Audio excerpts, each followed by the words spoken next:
இன்னைக்கு ஆயுத பூஜைன்னா சொல்லவா வேணும். நான் இல்ல பட்டுக்கோட்டையே பரபரப்பா தான் இருந்துச்சு. முன்னாடி நாளே என் ஹஸ்பண்ட கூட்டிட்டு போய் சாமி கும்பிட்றதுக்கு தேவையான திங்ஸ் எல்லாமே வந்து வாங்கிட்டு வந்துட்டேன். வாங்கிட்டு வந்தது இல்லாம நைட்டே வந்து எல்லாமே வந்து ரெடி பண்ணி வந்து வச்சுட்டேன்.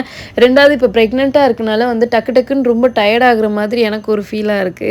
ஸோ அதனால வந்துட்டு எல்லாமே வந்து நைட்டே ரெடி பண்ணிட்டு வச்சுட்டேன். மார்னிங் எந்திரிச்சோனே சமைக்கிறோம், சாமி கும்பிட்றோம். இதான் வந்து பிளான் பண்ணி வச்சிருந்தேன். எனக்கு இந்த மாதிரி வந்து பூலாம் வந்து தண்ணியில போட்டு வாசல்ல வைக்கிறது, இல்ல சாமி கிட்ட வைக்கிறது இதெல்லாம் ரொம்ப பிடிக்கும். பட் என்னால எல்லா நாளும் வைக்க முடியாது. ஸோ இந்த மாதிரி ஃபெஸ்டிவல் டைம்லலாம் கண்டிப்பா வந்து இந்த மாதிரி வந்து நான் வந்து ஒண்ணு சாமிக்கிட்ட இல்ல வாசல்ல அந்த மாதிரி வந்து வைப்பேன். இந்த மாதிரி எத்தனை பேர் வைப்பீங்கன்னு கமெண்ட்ல சொல்லுங்க. சாமியும் கும்பிட்டு சாப்பிட வந்தாச்சு. எனக்கு வந்து நான்வெஜ் தான் வந்து ரொம்பவே பிடிக்கும். இந்த மட்டன் பார்ட்ஸு அப்புறம் ஃபிஷ்ஷு இதெல்லாம் பிரித்து மேய்வேன். பட் எப்போ கன்சீவ் ஆனனோ அதுலேருந்து நான்வெஜ்ஜை பார்த்தாவே ஏதோ மாதிரி இருக்குது. ரொம்பலாம் வந்து சாப்பிட்றதே இல்லை.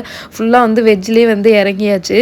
தென் ஆஃப்டர்நூன் வந்து இந்த கேக் வந்து டெலிவரி கேட்டிருந்தாங்க. நான் சாப்பிட்டுட்டு என்னால் சுத்தமாக முடியல. நான் போய் படுத்துட்டேன். கஸ்டமர் வந்து அப்போ வந்து நேம் சொல்லலை. டெலிவரி எடுக்க வரதுக்கு முன்னாடி தான் சொல்லியிருப்பாங்க போல. என் ஹஸ்பண்ட் வந்து என்னை எழுப்புறாங்க, எந்திரிச்சு இந்த நேம் மட்டும் எழுதி கொடு, என்னால் முடியல அப்படின்னு. அப்புறம் அவங்களே ஏதோ கார்டில் எழுதி வச்சுருந்தாங்க. அப்புறம் ஈவினிங் போல் நானாக எந்திரிச்சிட்டு சாமி கும்பிட்டுட்டு கேக் ஈவினிங் ஒன்று கொடுக்க வேண்டியது இருந்துச்சு. இன்றைக்கி ரெண்டுமே வந்து எக்லெஸ் கேக் தான் வந்து ஆர்டர் வந்து வந்துருந்துச்சு. அந்த பிங்க் கேக்கும் சரி இந்த எல்லோ கேக்கும் சரி ரெண்டுமே வந்து மார்னிங்கே வந்து நான் வந்து கம்ப்ளீட் பண்ணிட்டேன். இந்த எல்லோ கேக் வந்து ஈவினிங் கேட்டிருந்தனால டிசைன் ஒர்க் மட்டும் வந்து பெண்டிங்கில் இருந்துச்சு. இது வந்து பேக் எக்ஸாம் தீமில் வந்து கேட்டிருந்தாங்க. இந்த வீடியோ பிடிச்சா லைக் பண்ணுங்கள். பாய்.